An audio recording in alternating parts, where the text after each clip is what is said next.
Welcome back to a chilling night of horror stories. These are tales from a rural police officer. I will try to get something heavy off of my mind, so this may be a long post. Buckle up, grab a few drinks and a good cigar, and let's get to it. I'm an old man now, recently diagnosed with a terminal illness and given less than 6 months to live. I've had no children, though my dear wife and I wanted to so badly. She was eaten up with the cancer before she was 25 and had to have that surgery that removed all of her female organs. They took the playground, but left the slide, so to speak. When I was 23, I went to police academy in Louisville, Kentucky. I graduated with honors at the top of my class and was assigned a post in tiny little rural town that shall remain nameless. I will not reveal the name of the town, the county, nor the true names of the suspects herein. I've wanted to tell these stories to someone for years, but was worried about the NDAs I had signed when I took the assignment. What are they going to do to me now? Eat me? Take my birthday? Hell, I don't have a hope for seeing my next birthday anyway. I will try to follow the posted rules of this forum as well as I can. But some of the stories I have to tell aren't long enough to constitute a full post, and some are related. So, without further procrastination, here are my stories of patrol in a rural area. My first strange call out was in May of '77. I was parked at a local truck stop, watching for speeders and irresponsible drivers alike. My God, it was hot that day. I was sweating like Satan's nutsack. I remember right before the radio cracked to life, things seemed to change. I went from just plain hot and sweaty to being overwhelmed with a type of primal panic. When the static from the broke through, I'd shit myself for fuck's sake. Car 75, come in. Car 75, copy Daija. Car 75, dispatch has you parked at the E-Local truck stop. Is that your current 20? Yes, dispatch. That's my 20. Over. Good. We just received a call from an anonymous citizen that claimed to see a black big rig speeding down the road toward the old coal mine. Said the truck was all over the road and nearly ran over the school bus. Reports the rig has some type of big bulldog hanging in the windscreen as copy that, dispatch. I rolled my cruiser to the mine, lights only, speeding and driving safe at the same time. So, I know that can be done. Okay, I didn't ever stop someone for just speeding. Anyway, I turned down Rural Highway 3356 to the old Dulmer mine. I was about a mile up that road when I saw the smoke from a rig. He had to have been absolutely rolling coal. There was 4-foot columns of black smoke billowing from the stacks of the old Mac. I closed the gap between the two of us and flipped the siren on, trying to get the driver to slow down and pull over. The road was too narrow for me to get on his side, so I couldn't force his ass off the road, and my presence behind him didn't seem to affect his speed. I looked to the driver's door to try and identify the driver, but the windows were as black as the paint. At one point, we were traveling at 95 miles an hour down a 1.5-lane highway with no way for another vehicle to pass. I called to dispatch and told them to please close the road at the other end. It took 3 minutes for 2 other cruisers to go the short way around town and block the road. Now we don't know if any other vehicles managed to turn onto this road in that time. So, it's a bobtailing Mack sleeper cab and police cruiser traveling almost 100 miles an hour down a narrow, twisty, hilly road in the middle, if ducking nowhere. The only damn this on that road was a trailer park we already flew by, and mine site that had been shut down last year that we were traveling towards. Very few homes were on that road at that time, thankfully. During the pursuit, dispatch advised I was granted permission to immobilize the rig if possible. I unholstered my service revolver and steadied it out the window at the outermost rear left wheel. All 6 shots hit the tire. I watched it swell and distort each time, but it never even slowed the driver down. I reported to dispatch and was told refrain from further aggression and to drop my speed to match legal limit since the guy had nowhere to go. I hated to do it, but an order is an order. I backed off the throttle and allowed the truck to pull ahead. It slowed down too. I shook my head. I remember thinking something along the lines of, "Oh, this bastard is pissing me off now." As a side note, back then, It was not rare for the cops and the good old boys to rough each other up during an arrest. It was almost expected with certain subjects. I will admit, I planned to warm this fucker's head. He could have killed the kids on that bus. He would have killed any car traveling the opposite direction on that road. As the pair of us slowed down, the black smoke emanating from the stacks took on a different quality. They shimmered like a heat-induces mirage. It was odd. As they shimmered, I felt myself being drawn to the shapes and shit. I had to fight to remain in control of my vehicle. At one point, about 100 yards from the old mine entrance, the truck dipped down a hill, and for less than a second, my view of it was blocked. When I popped over the hill, it was gone. No smoke, no wreck. It didn't skid off the road. It didn't pull off and hide. It was just fucking gone. Car 75 to dispatch, over. Car 75. This is dispatch. Dispatch, report the subject from the pursuit on 3356 has vanished. Repeat, the big rig is gone. Car 75. The units at the end of the road haven't reported seeing the truck, but have reported hearing it tear through the mine. Over. Dispatch. That's impossible. We haven't gotten that far as of yet. Car 75. Check and respond. Over. I sped to the mine entrance. Since the place had closed down, they installed one of those swinging iron gates at the entrance. It had been crushed in. The damage was old and already heavily rusted, so I know it wasn't the Mac. I proceeded to travel the rough gravel road, up the hill to the plateau of the mountain where the strip mine was. The roads twisted and turned their way up, with several switchbacks, each at a 90-degree angle. No way a rig could speed up there, and hell, it was all I could do to turn my boat of a Ford and not have to back up and take another stab. I reached the plateau, sitting against the edge of the dig, where the mining company lost the coal. Crushed against the rock was an old, rusted rig. It looked as though it had rolled down the mountain and had been towed up there and placed out of the way. I stopped my cruiser and got out to inspect. As I got closer, I could tell the truck had burned. Most of the paint was fine and replaced by a couple years of rust. I approached the driver's aid of the mangled cab and was amazed to find the door opened. The door jambs hadn't burned the paint off and were as black as the coal dust I walked on. I stared at the wreckage for a moment, and that's when I saw it. A big silver MacDog flat emblem hanging from the top of the cab. Dispatch rolled the other two cars to my 20 when I didn't reply to radio calls. They found me, crouched beside the cab, staring at the blob of metal that I still have. I know I saw it as a bulldog, but when they arrived, it was a misshapen blob of crusty aluminum. Nobody knew what to make of the call-out or the situation. We eventually reported the rig got away. Later that year, I would learn the truck driver rolled his truck with twin buckets full of coal off the side of the mountain one day, 8 years before I chased him down that road. I guess he makes the trip once a year. I was called out for it the next year, but didn't bother to speed after him. I just drove the mine and placed a silver bulldog on the rusted hulk. This next call out still gives me nightmares, and I can still smell the fucking place too. Major and violent crimes are not, or at least weren't, that common where I was. Very rarely would things escalate beyond the average bar fight or family reunion brawl. We did get a couple murders a year, maybe a kidnapping. Lots and lots of plain, simple disappearing. The disappearances were usually chalked up to foolishly getting lost off the walking trails and not being able to find their way back out. We tried every single time we tried to find them. Many, many manhunts and search parties went out. Never once did we find them alive. Sometimes we didn't even find bodies. Then, sometimes we would find bodies without getting to know where they came from. At this time, I would like to dive into the story of the night. It was the summer of '79, and I was on duty on a Monday morning, still feeling the earth-shattering effects of my massive hangover. The Friday prior, I had pulled over a vehicle transporting 12-quart jars of straight moonshine. That wasn't good, as we were in a dry county. So, the perpetrator and I came up with a solution.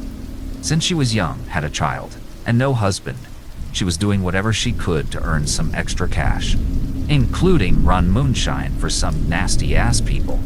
Between the two of us, we hatched a plan.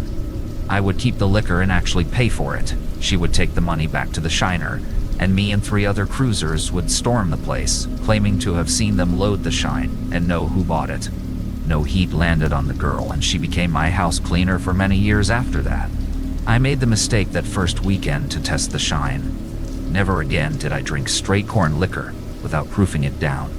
I was sitting at my desk in the courthouse, sweating through my uniform, desperate to get away to cool down. The building wasn't air-conditioned at the time, and the only way we had to keep cool was a tiny desk fan on our desks.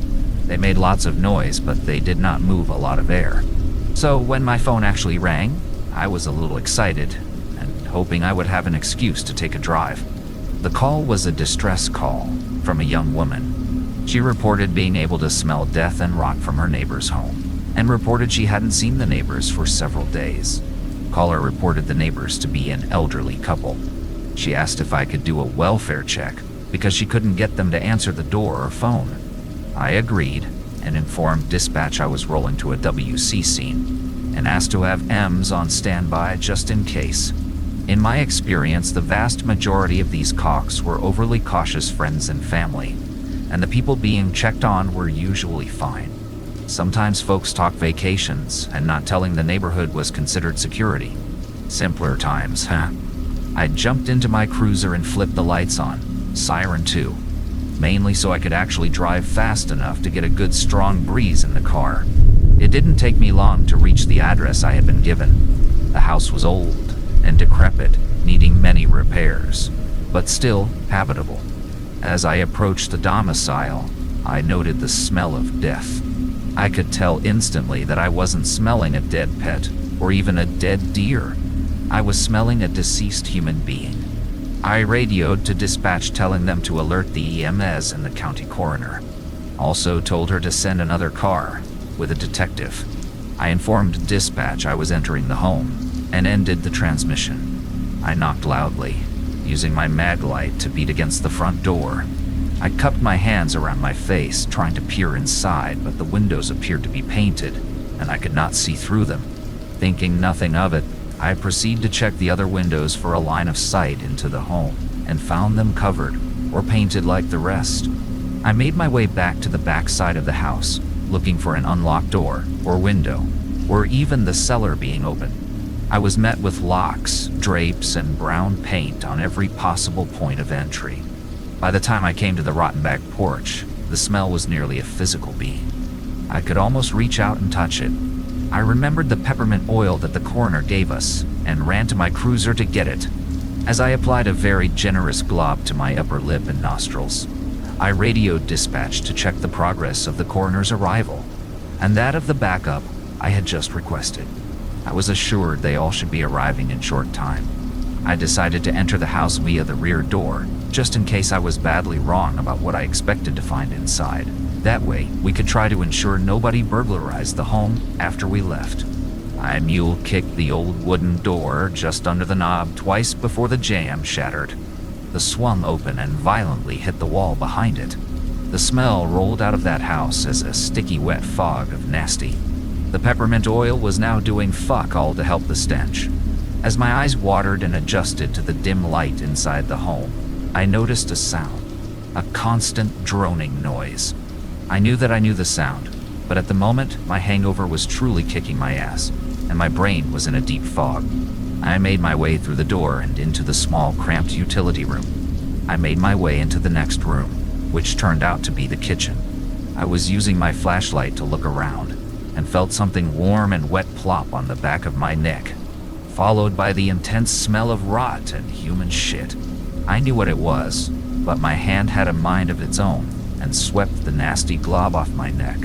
I tried to fling the stuff off my finger as well as I could as the realization of what that stuff was hitting me. Pression and scatol, 2 chemicals produced when a body decomposes. Gauging and fighting back bile, I staggered into the dining room, where the noise I mentioned seemed to originate. Through teary eyes, I looked around the room and almost wept when I saw the source of the noise. What had to be millions of flies and beetles covered everything inside the dining room. The ceiling was moving and fluttering, and although it took me a second, I realized the flies and bugs was what had the windows covered. They were so dense I could not see through them. As I stepped through the doorway, the covering of bugs shifted out of my way. The few remaining in place squished audibly underfoot. As they shifted and moved, I realized why they were covering everything. The walls, ceiling, and floor of the dining room was covered in blood and viscera. I could see intestines smeared across the dining table, fecal matter oozing out in a streak of greenish-brown. The walls were completely covered, as if someone took a bit of time to paint the walls with the blood and fluids from their victims. I carefully made my way through the room, impervious to the sounds emanating from under my feet. The living room was attached to the dining room and was absolutely spotless. Not a drop of blood or anything to indicate the nightmare in the other room. The stairwell, which would lead to the bedrooms, was in one corner of the living room. I carefully made my way to the front door, unlocking it for my backup and the coroner. I tried to radio dispatch, but my portable would not reach out and was only receiving static. I carefully ascended the steps, making my way upstairs. At the top, if the landing, was 3 doors, one directly in front of me, one to the left, and one to the right. I entered the door directly in front of me first. It must have been the spare bedroom at one point. Now, however, it was macabre storage room for bones, cartilage, and other hard bits. I backed out of the room and vomited in the hall. I could no longer fight the odor, sights, nor my hangover at that time. After copious amounts of vomiting, I decided to try the left-hand side door. I slowly opened the door and peeked in. This room must have been the killer's organ room, because I discovered several pairs of lungs, all different sizes. There was 4 brains that I saw before I backed out and closed that door as well. Key the second round of seemingly endless vomitus escaping my throat at Mach 3. The door on the right. The door that chose the title to this story, nearly 40 years later. I slowly opened this door, weapon drawn, more for my own comfort than any protection. And as the door opened, I got a glimpse into hell's true kitchen. Human bodies, minus the skin and bones, were staples to the walls and floor as well as to the ceiling fan. I counted 7 bodies before I had to leave. I was sitting on the front stoop, again giving control of my stomach to the hellish hangover, when my backup and the county coroner arrived. I couldn't speak, so I just raised a shaking finger and pointed into the house. I remember feeling lightheaded, then hearing the detective, a 20-year cop, scream like a girl before I passed out. I awoke some hours later, laying on a bed. The town's doctor office. I sat up and made my way out to the front, where I found the detective, the coroner, the mayor, and several other local officials. As I walked into the lobby, the coroner, who was also the town doctor, told you it was a small rural town, turned to me and asked how I felt. "Well, Doc, I really don't know, to be honest," I answered, not wanting to broadcast my terrible hangover. "Ah, son, you'll be right as rain once you get home and take a few drinks. Or wait around and you can sample my collection," he whispered in a joking manner. I nervously laughed and nodded, having no intentions of hanging around any longer than I needed to. I walked around and mingled for a moment, before I went back to the coroner and asked what he thought of that house. "Well, son, he'll tell ya. I ain't never seen nothing like it. Counted 11 different corpses. No obvious cause of death to either, and the downstairs room. That place was coated in my best guess, a mixture of pureed skin, fat, and bodily fluids." I fought back another surge of bile before seeking my sergeant out of the crowd and asking to leave early that day. Of course, after what had happened, he agreed, under the condition I had my report ready by 9 in the morning and on his desk. That night, I had the first dream. I was stumbling through an unfamiliar house. It was dark, hot, and damp, every surface coated in a thick, visceral fluid. I stumble through a cramped hallway and finally find a light switch. I flip the switch and scream. The entire house is made of meat. I can see veins and arteries pumping a dark brown blood through the walls. Looking up, I see that the light is spilling forth from a chandelier made of human skulls. I try to run from the house to escape, but there is no door. I try to run at the walls to crash through. Each time I hit the wall with a sickening splorch and bounce back. Every time, I run to the opposite side of the house, trying to find a door. Instead, I find what can only be described as King Kong's sphincter grown into the wall. Part of my brain tries to tell me that I'll have to crawl through that giant pulsating asshole to escape this place, but another part of me thinks it's a trap. I frantically look around for something to use to stab the walls, and I see a bone growing up the wall. With a lot of effort and an unforgettable sound, the bone rests free. I hold it like a spear and run at the wall, stabbing the meat house. I hear and feel an incredibly deep rumble, and am thrown backwards as the wall leaps forward, spitting the bone back to the floor. With a dribble of brown blood, the wall seals the puncture wound. Desperate to escape, I stab the giant sphincter with the same bone I tore from the wall. With another deep rumble, I am slammed back, not back against the wall, but back into the room with the skull lights. That's when I wake up screaming hard enough to taste blood. The next morning, after turning in my report, the sergeant drags me to his office, where he tells me the following. Look, we have a problem. If we tell the public what happened there, or hell, even what we found, the locals would panic. We would have drunk rednecks running around all vigilante. We have to keep this covered up. The house has been condemned. The coroner manages to come up with a good enough cover for the barrels of nasty-ass shit we have to take out of there, and the smell. Apparently, the owners of the home died in their sleep, and the pets died shortly after because of a gas leak. And as soon as the investigation is done, we will burn it down. Officially, it's going to be an accidental death for both of the residents. The doc is going to try to use dental records to identify the others, but he's not optimistic. Just remember the cover, and don't talk to anyone except me, Detective Lawson, or the doc. And that's what the papers said the following day. Officially, it was an accidental death caused by an unchecked gas leak in the kitchen. Unofficially, we discovered a total of 13 bodies. None of them showed a cause of death. There was no foreign chemicals in the blood or body parts. Using every tool available to us, we were unable to identify any of the bodies. The homeowners were put to rest in a sealed, empty coffin. We had access to the databases of the feds for an unrelated matter, and still could not find an identity to either of the bodies. That's that. We never figured out what happened there, and it never happened again. I still have that nightmare, or a twisted version of it at least twice a month.